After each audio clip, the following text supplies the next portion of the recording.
Hello, everyone. Happy Sunday, and welcome to Wild Tomorrow Fund and Reclaimed Earth's virtual volunteer trip 2020.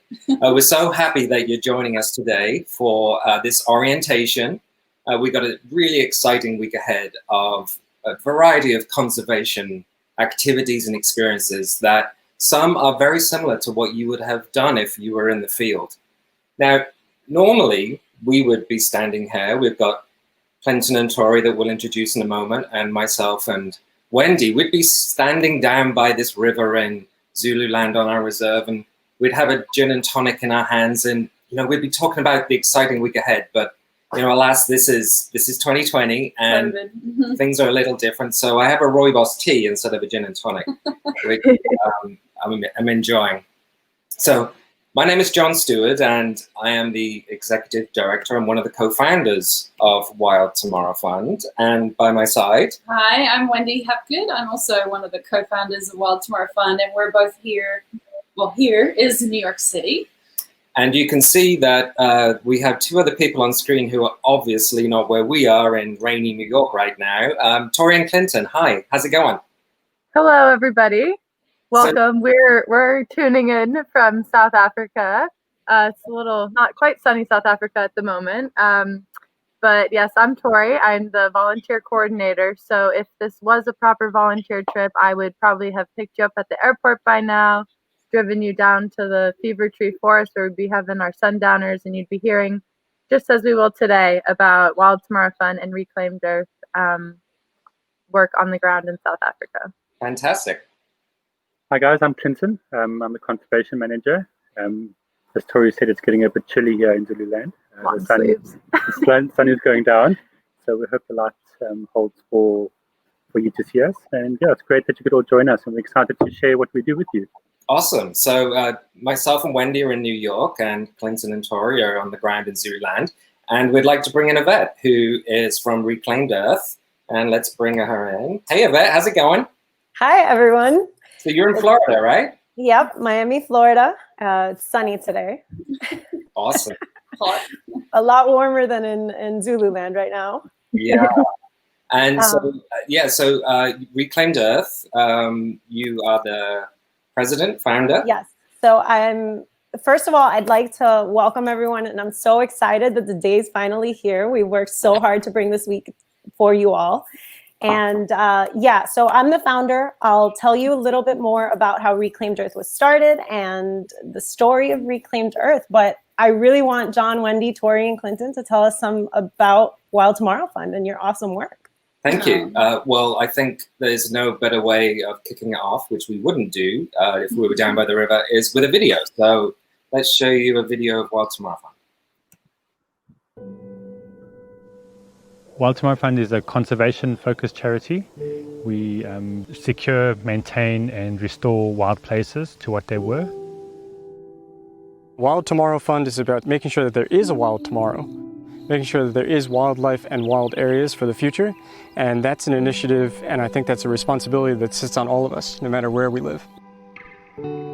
This is not a pineapple field. This is not a cattle farm, because thousands of people from a variety of countries that have come together and said, we'd like to support conservation and we'd like to support what you're doing. This is really a grassroots movement.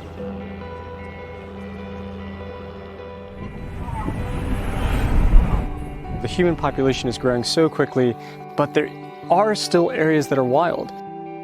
And it's critical now to purchase or secure those links while they're still wild. Nature and the environment and conservation are global ideas and global objectives and global projects, and they're going to require a global team to fix them. Our current generation, everyone that's alive right now, is responsible for the planet, and we're responsible for the actions we take against it. Me and my teams, we are very strong. We are dedicated ourselves to protect these animals here in this land. Then we will work as much as we can to keep these animals still alive. Behind me are herds of zebra that have just had babies. To my right are hundreds of impala with babies, wildebeest with babies, giraffe that's just had a baby as well. They're walking around us in this land I'm standing in. And that's just because of the incredible work by our team and incredible support by our donors. Not only is it wildlife, but it's also communities and making an impact on the lives of people. And we strongly believe that if you support and help communities around the reserves, it leads to stronger reserves and protects the animals. And if we have healthy ecosystems and wild areas, which then protect humans through ecosystem services, providing us clean air, clean water. We have the spirit, we have the passion, we have the dedication. We have an amazing group of people that are here ready to go. But at the end of the day, it's funds to make these wildlife corridors possible, to supporting the local people that live next to these corridors. Anyone that wants to leave a lasting impact for wildlife or for people, then think of Wild Tomorrow Fund.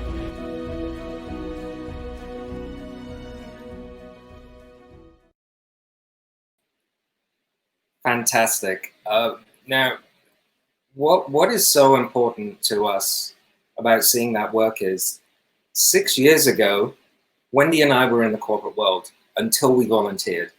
So very similar to our volunteer trips that we do on the ground in South Africa, and hopefully this one, it has an impact. I was in advertising, Wendy was in banking, and it wasn't until we played the role of volunteer that we said, you know what, what we learn on those trips is just too important to ignore.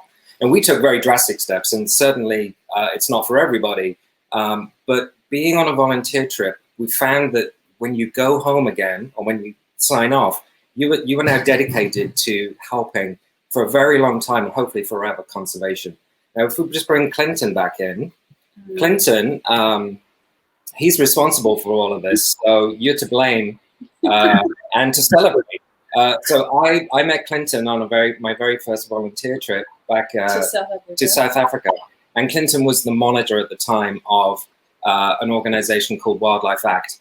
And, you know, I was green. I always loved animals, as I'm sure everybody does today, but I didn't know until Clinton told us.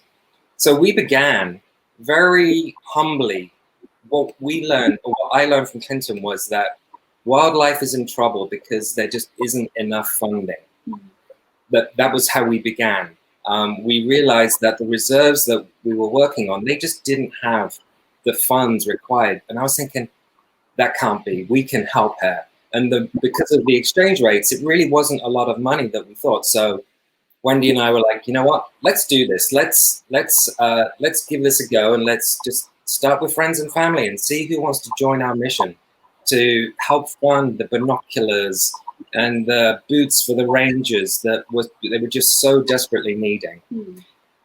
And I'll just add to that now with COVID-19, it's actually an even more extreme situation because of the lockdown and no tourists coming. A lot of reserves were dependent on wildlife tourism. Our volunteer trips, we had 3, I think, or more, 3 trips at least planned this year to take volunteers to the field in South Africa. And you know, they've all been postponed. So that revenue that would have otherwise come to wildlife reserves so that they can keep animals safe is now a big hole. So I want to thank everybody who's joined this trip this week, because you're helping to fill that gap by paying for your ticket, your week-long, especially the week-long pass. You know, that's a big donation to help conservation, and it's already having an impact, which we can talk about later. But, so thank you. Now, Clinton, you threw another wrench in the works, spanner in the works, when you told us a piece of land. We were buying binoculars and boots, but tell us what happened that first time that you told us about the land. John, I think you share half of the blame for this. But no, it's true. You know, we really realized there was a lot of help needed here, and then one day we were looking for a base to work from, and we came and saw this piece of land that was in Zululand, and I remember when the first time I saw it, I could not believe that this wasn't protected. It was this incredible piece of property right in the middle of a world hotspot. It was linking and declared, I think it's the most biodiverse game reserve in the country. It was being linked to a World Heritage Site, the largest estuarine system in Africa.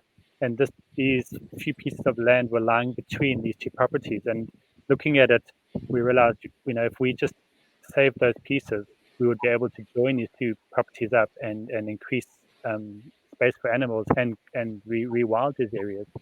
And it started as a dream. I think if you remember, John, first time I brought you out, we drove around and we looked at it and we were just dreaming about it because there was no ways we could actually do it. We were still small. We were still buying binoculars and boots for rangers for some of the reserves. And then just more and more people got on board. We thought we had to give it a go. And I remember you saying we can do this. And suddenly, amazing people joined and donors got involved. And now we've got this piece of land. It's just an exceptional property. Fantastic. Well, let's show another quick video, and this explains what we call the South Bank Corridor Project. And this is really what made us grow up quickly, and where you would actually be if you were in the field right now. If you can connect two existing areas, you suddenly increase the space for wild animals dramatically and restore a lot of the natural processes. Wild Tomorrow Fund recently secured 2 crucial properties right in the middle of a world biodiversity hotspot. Our hope is to join these 2 properties together to form one continuous piece, which will link the entire South Bank to one of the private reserves along to the UNESCO World Heritage Site. We believe that this is one of the most crucial areas because it's the old elephant migratory route. The idea is you would be able to have elephants walking on the beach again. In just one day, see the big 5, lions, leopard, rhino, elephant, buffalo, and then drive across and see 5 of the world's 7 total species, whales and whale sharks. We've seen some massive changes, and it's amazing to see. This was completely overgrown with alien plants. There were no animals here. Our new property in Mfuleni, the animals have just come back. On camera traps, we've had leopards with cubs, we've had African wild dogs. It's an incredible area that we're working in, and these are the pieces that we are trying to save. By doing that, we will have a lasting impact for conservation.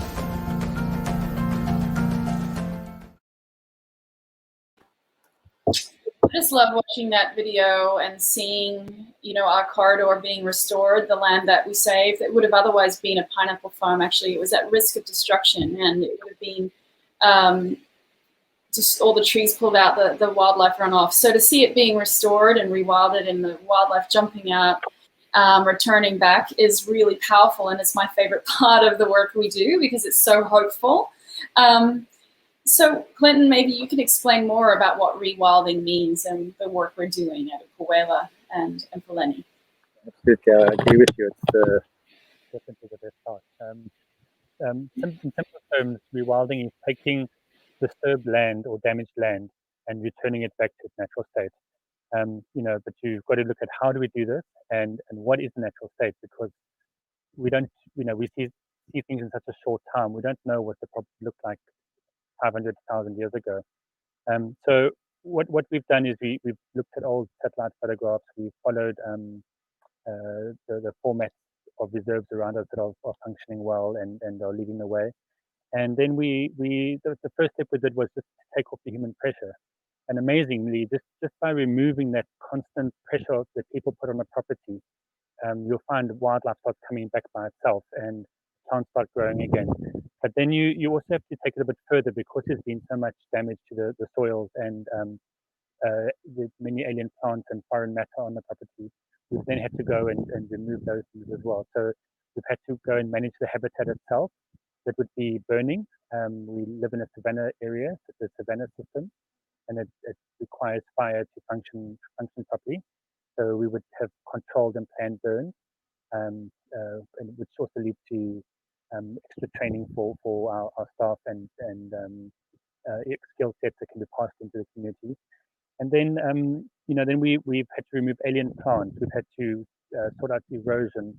I know Tori, when she first came out, she was working on cleaning up a pineapple farmer had dumped, I think it was over 10,000 kilograms, 10 tons of black plastic that we had to remove from one of the ravines in the river system, which flows into a World Heritage Site in a Ramsar wetland. So they're all world protected systems, and here is 10,000 tons of black plastic just lying there for decades. And I think that was quite a mission to get out. It took us a long time to get rid of it. And then then we've got more direct ways of dealing with it. So we would reintroduce wildlife itself. So we would look at historically what animals were here. Are the populations on the property sustainable for the animals that are here or not? Do we need to supplement them?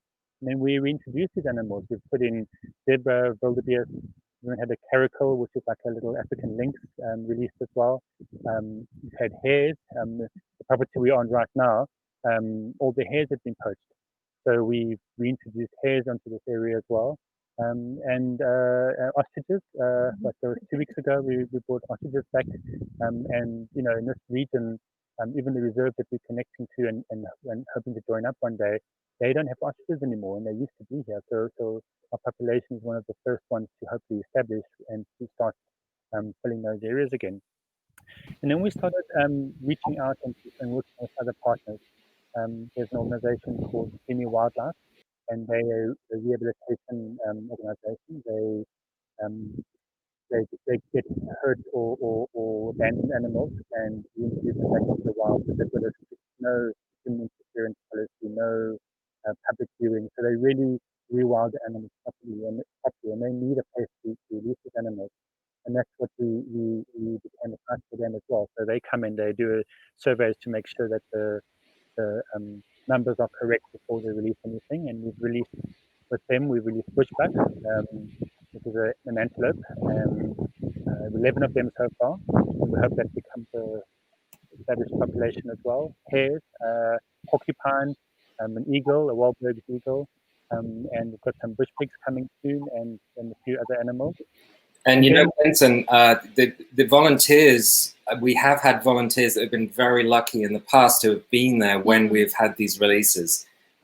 So sorry that those that were actually coming out to South Africa are not going to talk about it. It is so exciting. Let's watch a video on the rewild, some of the animals that we have rewilded.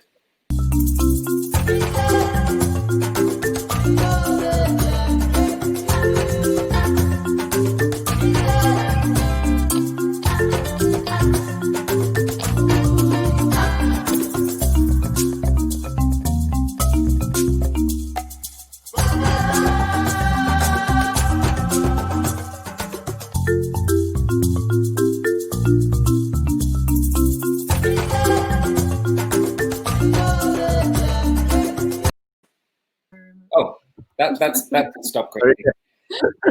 Well, the most recent one, actually, I wish our volunteers had been there for that. It was very exciting. We had our first ostrich introduced last week? I feel it was like 2 weekends ago. 2 weekends ago. Yeah.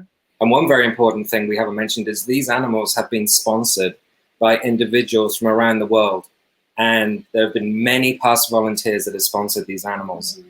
So that's us.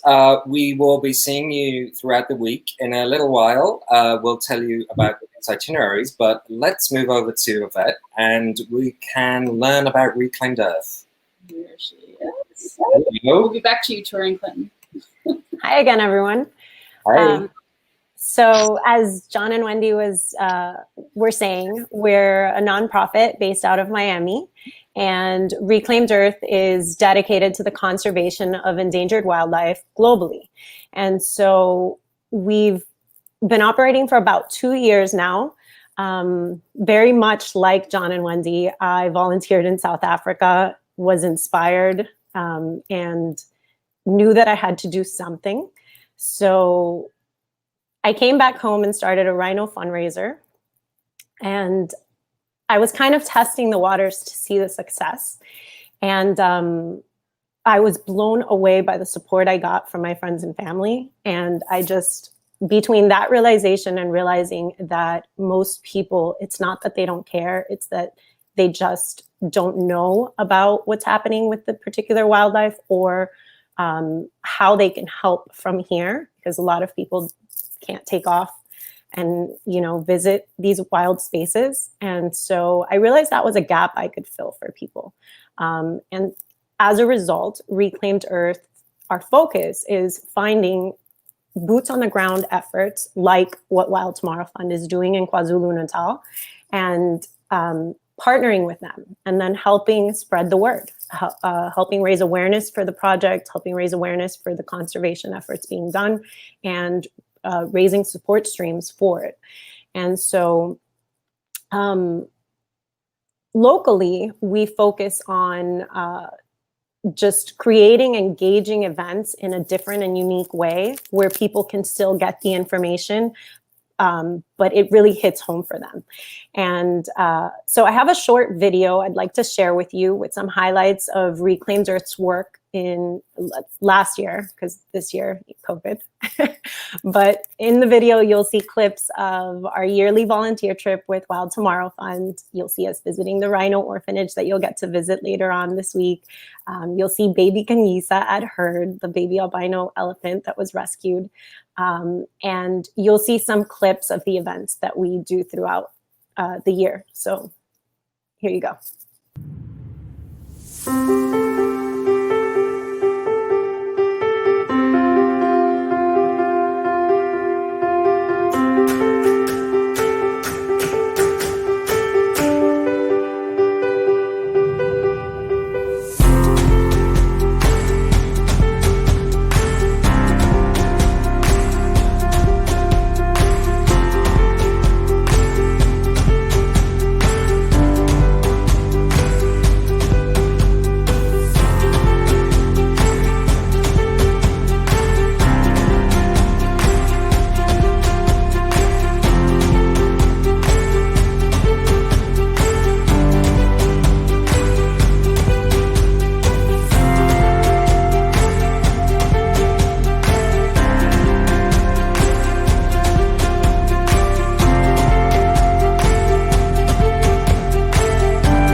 So it's like Wendy said, it's only with the support of people like you all watching that we can continue to make the difference that we make. So thank you. I want to move on and share a little bit with you about setting the stage for the other half of the Virtual Volunteer Week activities here in South Florida. And I'd like to talk to you about our Florida bush, if you will. So South Florida has 47 different ecosystems, and we're going to focus on the Everglades because that's where most of the ecosystems can be found. The Everglades is a unique natural area of tropical wetlands right here in the southern half of the state of Florida. And the Everglades ecosystem is unique because you can't find anything like it. The combination of ecosystems that you find within the system are just, you can't find anything like it anywhere else on Earth. The system begins with the Kissimmee River running into Lake Okeechobee. And during the wet season, the water runs out of the lake and it forms a slow-moving river-like system spanning 60 miles wide and 100 miles long. And that flows southward across the limestone shelf all the way to the southern tip of the state, which is why people refer to it as the River of Grass. In the first half of the 20th century, we built these canals, levees, and water control devices surrounding the water system. And although it wasn't good for nature, it stimulated the South Florida economy and population, prompting land development, further causing damage to the water system. As the populations grew, the water running from the lake and water system needed to be diverted to the different populated areas. And the Everglades, as a result, the Everglades is now less than half of its original size. And the attempts to control the natural water flow have caused an imbalance of the ecosystem. This is amplified by nutrient pollution, over drainage, exotic plants and animals that people release into the space. And in 2000, the Comprehensive Everglades Restoration Plan was approved by Congress to combat these problems. At the time, it was considered the most expensive and comprehensive environmental restoration attempt in history. Everglades National Park currently spans over 1.5 million acres, and it's home to more than 360 bird species, 40 mammal species, 50 reptile species, and it's the only place on Earth you'll find pine rockland. Of those species I mentioned, 23 of them are listed as federally endangered or threatened. A few examples are the Florida panther and the manatee. And so that you get just a little taste of these Everglades, I have a quick video to show you.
So I think we'll have Wendy join us back.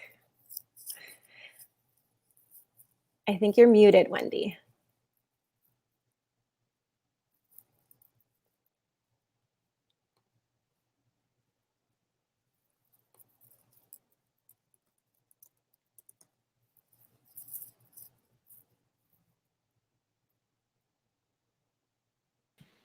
Was I muted that whole time? Sorry. Yes. I was just saying, you're seeing that beautiful video, and we had the comment from Patty saying how beautiful, it really strikes me how similar the issues are around the world. And I don't know if everyone watching knows that 1 million species today are facing extinction. And it's really because of human pressures. And the biggest driver of that loss of biodiversity, so we face the loss of insects up to rhinos and, the cheetah and the manatee. The biggest driver of that loss is habitat loss. So I just wanted to make that sort of comparison where we have really special habitat under risk in Florida and also in South Africa. And it's so important to protect remaining habitat, restore it, expand it, and then connect it back together with corridors. So that's the same challenge for the big species in South Africa, elephants, rhinos, lions, and more, the same issue facing the Florida panther. So we might be in different parts of the world, but we're all working towards fighting the same issues, which is great that we can make a difference. Absolutely. And I think that it's it's really important because people think about saving the animals, but if we're able to repopulate them, where are they going to be able to live? Yeah, they need their wild spaces, and so that is one of the topics that we'll be covering this week, as well as many others. And we're so excited about what we've put together. So we're going to ask Yvette and Tori to run through some of you have signed up already for the entire week, some single sessions. Thank you very much. Perhaps this will inspire you to sign up for some others. So yeah, we're going to share the screen, and if you want, that's our link to see the whole where we're going to show here. Let me see. There we go. And let's bring back Tori. There she is. Oh, it's dark over there. The lighting is off here. Awesome. Tori, can we hear you? You there? Yes. Hi. How's it? That's better. Good. You're a little bit quieter, but that's cool. Okay. I'm going to move over to the screen. So Tori, okay. Well, as any volunteer trip would go that Yvette and I planned, we'd like to run through the week with you. So shall we take it away, Yvette? Yes. Let's get started. Cool. So starting tomorrow is sort of like our photography day. In the morning, you'll hear from Wendy and myself about how you as a photographer can contribute to conservation. You'll also come along with me in the field changing camera traps, seeing what photos we have. You'll have to tune in tomorrow for that. We also are going to have a special guest, Shannon Wild, who's an incredible Nat Geo photographer. If you're unfamiliar with her work, I highly suggest looking up her Instagram account. It is absolutely beautiful. And then in the afternoon, Yvette, why don't you take that one? So in the afternoon, we're doing Saving Wild Spaces through photography. And I have the fabulous founder of F-Stop Foundation. He's going to be joining me and showing us, FYI, all of the merchandise you purchase on his website goes to help his cause and fund all of the cameras that they have set up across, I think it's across the world now. But he has including these— South Africa. including South Africa, yeah. So he'll be joined by Frank Ridgely, who is— he is one of the only people allowed to collar panthers in South Florida. So it's a big deal to have him and be able to pick his brain. And then what about Tuesday, Tori? So Tuesday is all about the little things. People oftentimes come to Africa to see the big five, but what they don't know is there's a little five as well. So we'll talk all about that. You'll hear from our entomologist, meet some scorpions, and you'll also hear about the newly discovered Penda button spider, which is truly an amazing accomplishment for Barbara. And we can't wait to share more of that with you. And then in the afternoon, we're doing Little Wings of Hope, and it's more focused on pollinators and their role in making sure that we humans have everything we need out of the environment. So, yes. And then Wednesday is going to be super amazing. I'm excited for this. We're going to be visiting Herd, which is South Africa's first elephant orphanage. Over in Hoedspruit, so probably about a 7-hour drive from us. And you'll meet the elephants plus the founder, Adine Rood, which is truly remarkable, and Master Elephant Care Tigire. I think I'm saying his name right. I don't know how to pronounce it either. And then in the afternoon, we'll be at Zoo Miami, where we'll get to meet various rhinos that they work with and learn about how zoos play a vital role in the conservation of endangered wildlife. Calling all birders for Thursday. This I'm so excited for. We had James, an expert bird ringer, here last weekend, doing a bird ringing survey on our properties here for this trip. And you'll get to hear from him how the whole process is done and get really up close and personal with some of South Africa's most beautiful birds. I mean, the colorful sunbirds, you guys will truly be in awe. I'm very excited for this. I'm jealous I wasn't there for that. And then in the afternoon, funny enough, we have another James. We have James Curry. He's world-renowned bird expert, and he'll be sharing his adventures spanning the globe with these different bird species. It's sure to be a very interesting day. Yeah. Carrying on to Friday, you'll have a special up-close interview with our rangers, and we also just added a special guest, Adams from Conservation Congo, who does some serious APU work with bushmeat and chimp rescues from the illegal wildlife trade. So this is your chance, if you didn't join us World Ranger Day, to ask questions to our rangers and, you know, really hear from them. They're patrolling 365 days a year, so, you know, we wouldn't be able to do the work that we do without them. That's one of the ones I'm definitely not missing. Mm-hmm. And in the afternoon, we'll be doing the coastal trash battle, and you'll get to meet a guy who has collected 11,000 pounds of garbage out of Florida's mangroves. And with him will be Miami Water Keepers, which is a local organization that's dedicated to keeping our waters drinkable, fishable, and just overall, you know, for the enjoyment of our communities. And Saturday, if you have not signed up for this, I'm telling you, you must. It is for rhino lovers and animal lovers, anyone. In the morning, we'll go visit the local rhino orphanage and hear from the orphanage coordinator, Julia. You'll get to see how they feed them, you know, what the day-to-day process is like on that. Meet all the rhinos and hippos, which you might have seen in Yvette's Reclaimed Earth video. And I mean, it's amazing. You know, these rhinos are eventually released into the wild, and successfully so. So it's, yes, Charlie, Nadia, Charlie and Moomin. And immediately following that, we'll have an incredible experience. It's a rhino dehorning, but it'll be in 360. So you'll get to look around, and you'll get to really experience being there with us. And it was mentioned earlier, your participation in this trip is directly helping these animals. We were able to dehorn 7 urgent animals. What was that, Tori? 2 weeks ago? 3 weeks ago?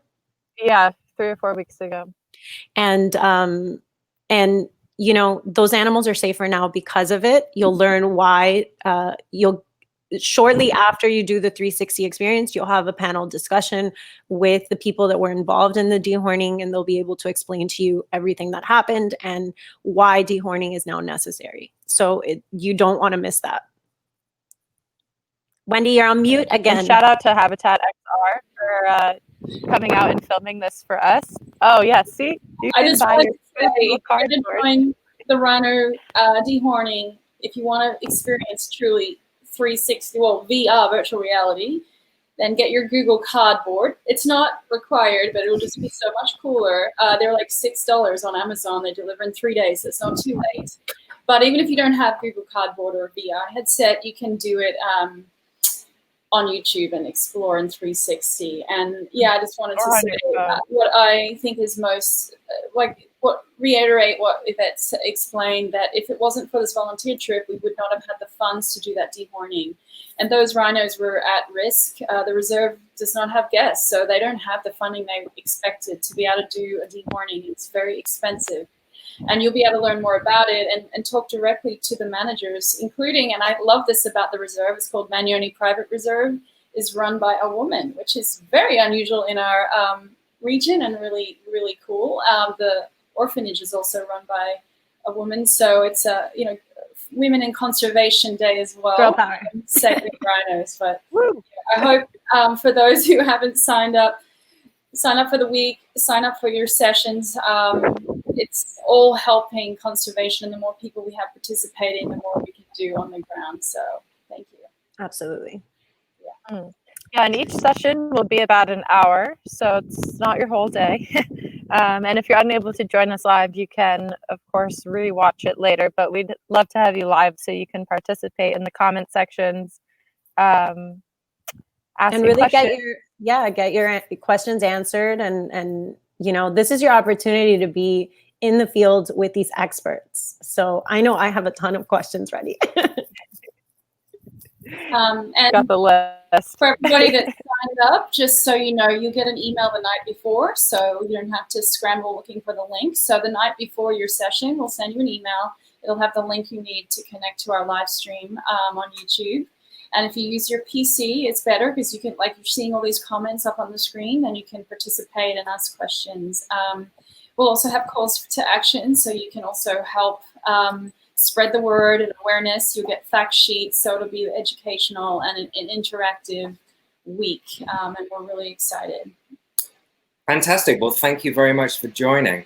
We have another session that's starting just after this, which we're calling an icebreaker. For anybody that wants to chat one-on-one with the other virtual volunteers or ask any of us questions or just say how your Sunday's going. So when you describe how we do that? Sure. So there's a link that we can put up on the screen. It is case sensitive, so either copy and paste it or make sure the VVT is capital. We'll start at about 11:15, but basically you'll come into the room, I'll welcome you, I'll give you a quick rundown on how it's going to go, and then you'll get to network and meet some of us and some of the other volunteers that are joining us this week. For anyone who's done Zoom, it's a bit like the Zoom breakout rooms, but even cooler because there's kind of fun questions that are part of the experience.